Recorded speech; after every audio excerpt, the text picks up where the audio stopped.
Nigériens, mes chers compatriotes, demain, jeudi 3 août 2023, par la grâce d'Allah le Tout-Puissant, nous célébrerons la proclamation de l'indépendance de notre pays, intervenue le 3 août 1960. Jour anniversaire qui a été d'ailleurs décrété fête nationale depuis le 25 mai 2023. C'est certainement le moment alors d'avoir une pensée pieuse pour les pères fondateurs de notre jeune État et pour tous ceux qui ont œuvré à travers les générations à donner une traduction concrète et un véritable sens à la souveraineté internationale du Niger ainsi proclamée. Cela aussi bien sur le plan politique qu'économique et culturel. Nigériennes, Nigériens, mes chers compatriotes, la commémoration de la proclamation de l'indépendance du Niger intervient cette année dans un contexte particulier. Celui de la prise du pouvoir le 26 juillet 2023 par les forces de défense et de sécurité regroupées au sein du Conseil national pour la sauvegarde de la patrie, mettant ainsi fin au régime de la 7e République. C'est le lieu de réitérer très clairement que la seule raison ayant motivé l'action du Conseil national pour la sauvegarde de la patrie est et demeure la sauvegarde de notre patrie, le Niger. En effet, c'est à notre corps défendant que nous avons dû intervenir pour mettre fin à la gestion par le régime déchu de la question sécuritaire au Niger, la gestion qui, objectivement, a montré ses limites et qui ne laissait véritablement entrevoir aucune solution de sortie de crise à moyen ou long terme. C'est tout simplement de la vie des Nigériens et de l'existence même du Niger en tant qu'État dont il est ici question, au-delà des problèmes de personnes et de querelles politiciennes pour la conquête et la conservation du pouvoir. À cela, il faut ajouter les problèmes devenus désormais endémiques de corruption généralisée et d'impunité, de gabégie, de détournement des deniers publics, de clanisme partisan, de radicalisation des opinions et oppositions politiques, d'atteinte aux droits et libertés démocratiques, de dévouement du cadre étatique au profit des intérêts privés et étrangers, des populations laborieuses, d'une école en crise et l'effondrement de notre système de santé, toutes choses que les Nigériens vivent dans leur être et dans leur vie au quotidien. Nigériennes, Nigériens, mes chers compatriotes, à ce stade de mon propos, permettez-moi de faire remarquer que les forces de défense et de sécurité regroupées au sein du Conseil national pour la sauvegarde de la patrie ont pris le pouvoir sans aucune effusion de sang grâce à Allah. Aucune perte en vie humaine n'est en effet à déplorer. Ensuite, même après avoir pris le pouvoir et jusqu'à 72 heures après, nous nous sommes abstenus de toute action répressive contre le ténor du régime déchu. C'est ainsi que même à titre préventif, comme cela se faisait toujours en pareille circonstance, nous n'avons procédé à leur interpellation. Ils ont continué à jouir de leur liberté de circulation et d'expression. Enfin, par devoir envers le peuple nigérien et conscient de la gravité du moment que vit notre pays, nous sommes toujours restés avec humilité à l'écoute de toutes les parties concernées et ouverts au dialogue pour qu'une fois l'émotion passée chez les uns et les autres, nous puissions ensemble créer les conditions d'une transition apaisée devant déboucher dans un délai relativement court et raisonnable à des élections générales, mais surtout une meilleure approche dans notre lutte contre le terrorisme et les autres maux économiques et sociaux qui minent le développement du Niger. Nigériennes, Nigériens, mes chers compatriotes, ces gestes d'apaisement et ces gages de responsabilité, cette volonté de ne pas réprimer de façon arbitraire les teneurs du régime Déchi, car cela relève des seules prérogatives de la justice nigérienne, ce souci constant de ne pas ajouter des difficultés supplémentaires au quotidien du Nigérien ont été assurément mal interprétés et exploités par tous ceux qui, par égoïsme et par manque de patriotisme, pensent pouvoir encore déstabiliser la transition en cours dans notre pays. En effet, ils ont ainsi cru voir en notre retenue des hésitations dans notre action. Ils ont cru voir une absence de cohésion entre les forces de défense et de sécurité. Ils ont cru voir de supposées connivences avec tel ou tel acteur, voire une absence de vision globale des enjeux et des perspectives. Seulement, le temps a jusqu'ici permis d'apporter un ferme démenti à leurs allégations mensongères, mais surtout aux Nigériens de comprendre le sérieux et la sincérité de notre action salutaire pour Nigériennes, Nigériens, mes chers compatriotes. D'abord, toutes les forces de défense et de sécurité ont adhéré à notre action. Cela à travers leurs commandements respectifs, comme l'atteste le communiqué de l'état-major des armées en date du 27 juillet 2023 et la présence de tous les chefs militaires nigériens à nos côtés. Non, les forces de défense du Niger ne vont jamais se diviser et s'entretuer pour des basses raisons politiciennes.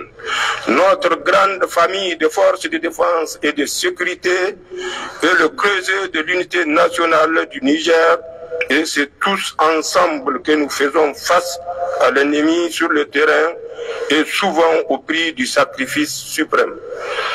Ensuite, le fier peuple du Niger a toujours fait corps avec son armée et l'ensemble des forces de défense et de sécurité.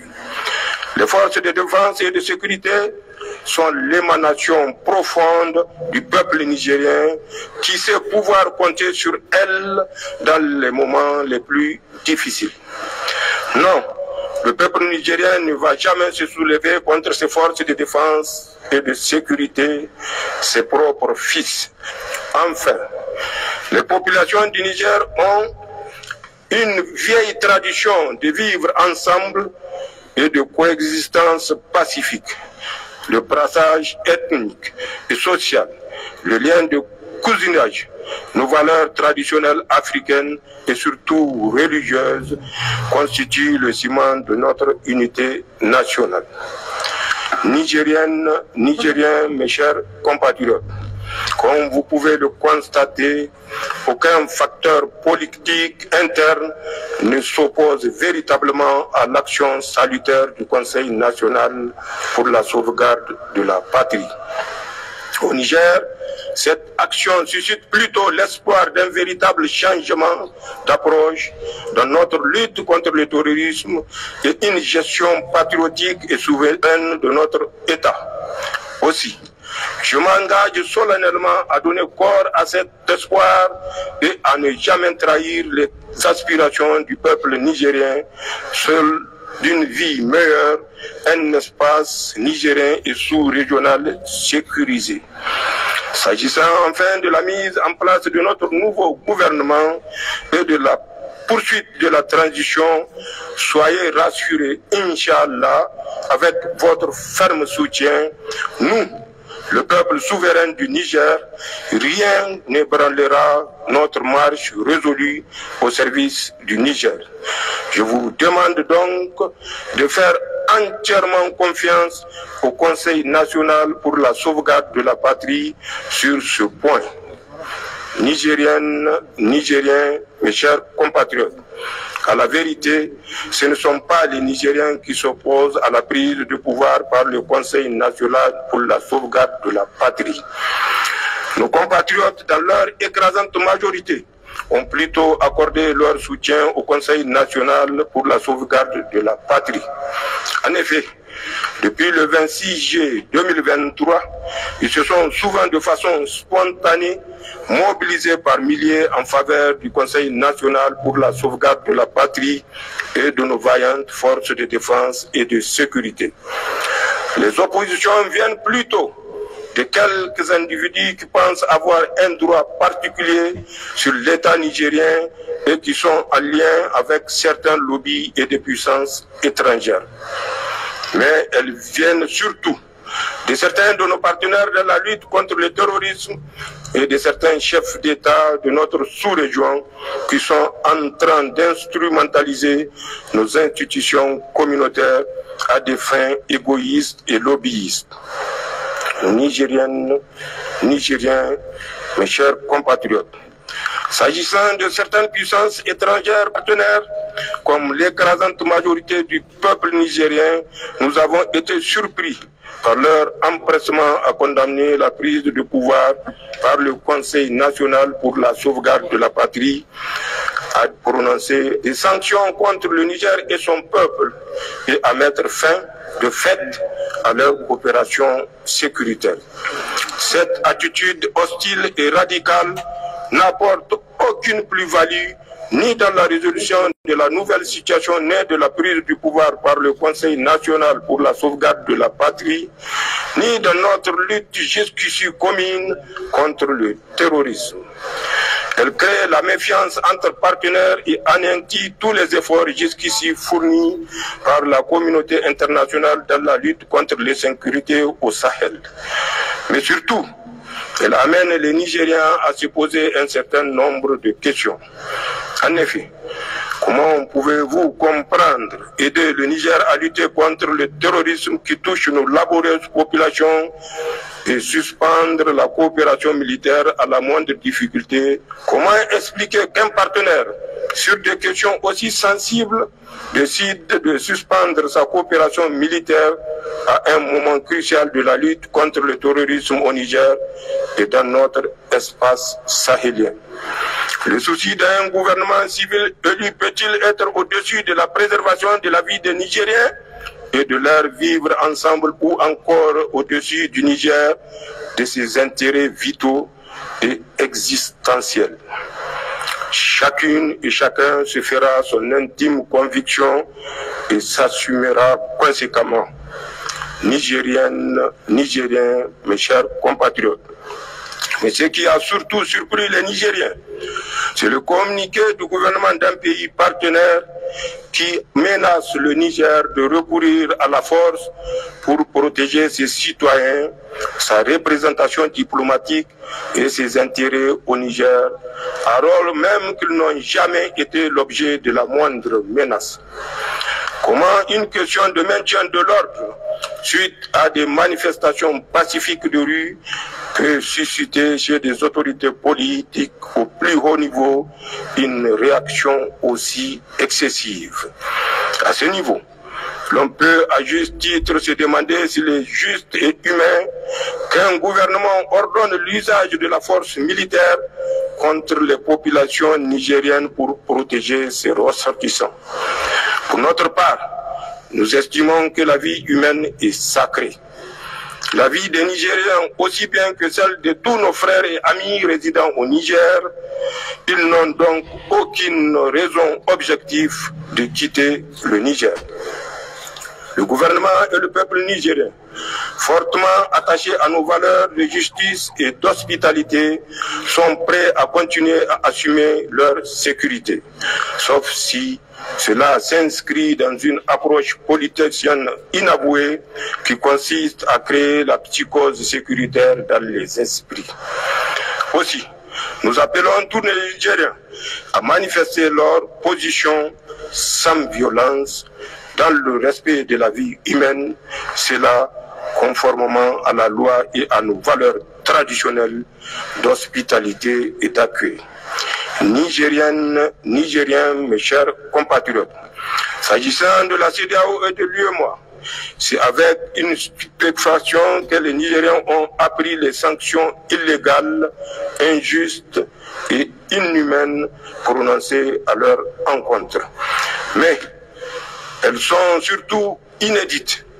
Pour la première fois dans l'histoire d'une organisation communautaire, sans consultation aucune et sans passer par le dialogue ou des mesures intermédiaires, les pays membres de la CEDEAO et de l'UEMOA ont décidé immédiatement de prononcer des sanctions aussi sévères contre un autre pays membre, le Niger, allant jusqu'à confisquer les avoirs du Niger ou encore menacer le pays de recourir à la force pour rétablir le régime déchu. Ces sanctions sont cyniques et iniques. Elles sont prises dans le prolongement et en coordination avec les sanctions déjà prononcées par certaines puissances étrangères qui ont fortement influencé leur survenance. Elle vise à humilier les forces de défense et de sécurité nigériennes, le Niger et son peuple. En effet, de leur entendement, d'abord les sanctions économiques et financières devaient créer les conditions pour paupériser davantage nos populations, révolter les travails et impacter négativement la vie des Nigériens dans leur quotidien. En somme, pour rendre la situation intenable et le pays ingouvernable. Ensuite, une intervention militaire viendra dans les semaines à venir donner le coup de grâce au régime du Conseil national pour la sauvegarde de la patrie.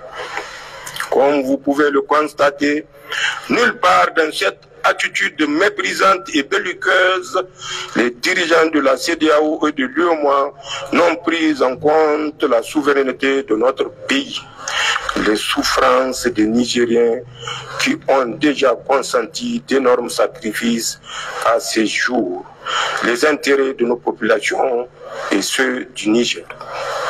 Nigériennes, Nigériens, mes chers compatriotes, le Conseil national pour la sauvegarde de la patrie rejette en bloc ces sanctions et refuse de céder à toute menace et d'où qu'elles viennent. Nous refusons toute ingérence dans les affaires intérieures du Niger et rejetons la prétention chez les uns et les autres de punir pour l'exemple le Conseil national pour la sauvegarde de la patrie et le peuple nigérien.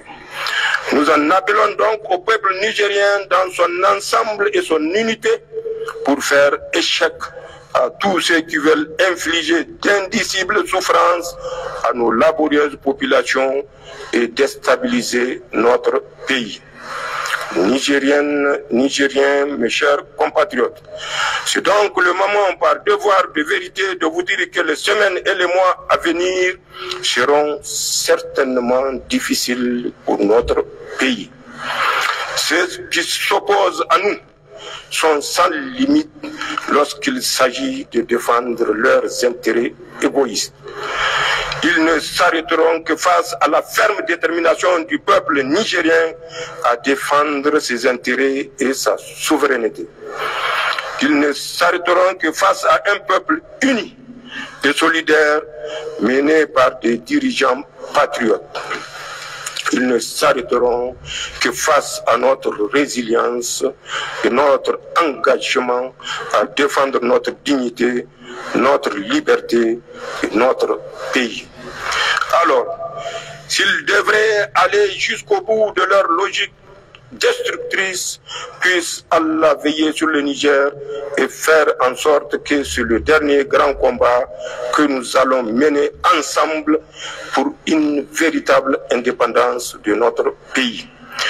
Nigériennes, Nigériens, mes chers compatriotes, pour terminer mon propos, j'aimerais témoigner aux républiques sœurs du Burkina Faso, de la Guinée et du Mali notre profonde gratitude pour leur solidarité fraternelle agissante.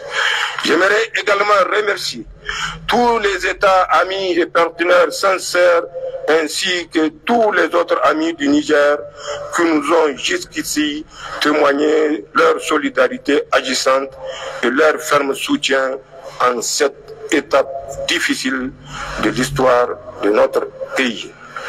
Les Nigériens n'oublieront jamais leur soutien historique et ne baisseront jamais la tête face à ceux qui veulent détruire notre pays comme ils l'ont déjà fait en Libye et dans d'autres pays encore.